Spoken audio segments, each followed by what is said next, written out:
大家好啊，使唔使同你做功課？拍攝日期2025年5月17號22:44。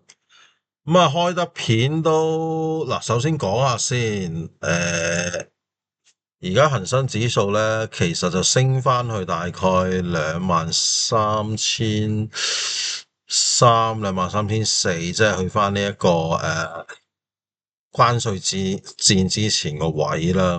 咁你話有冇得上咧？近排勢係幾勁嘅，咁似乎咧都可以睇好下吓。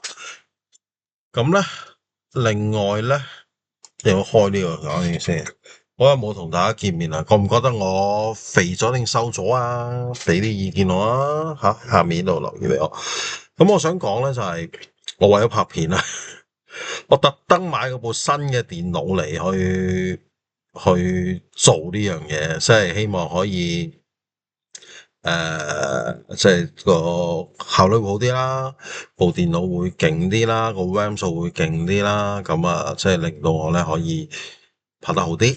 咁希望大家俾啲意見啦吓。之後我都會再出新片嘅，係啦。咁而家會籌備緊啲 PowerPoint 啊。咁如果講個 topic，譬如 AI 算命準唔準，大家想唔想知先？想嘅話留言咯。好，今集咧短短地玩下先。你啲申報啦吓，我係香港證監會持牌人士，冇持有上述股份啦。你支持等我動力啊。咁希望大家繼續支持我呢個 YouTube channel 啦吓，各大社交平台揾到我啦。好，今集短短地純粹換票性質試一試嘅機啫。我哋下次再見，拜拜。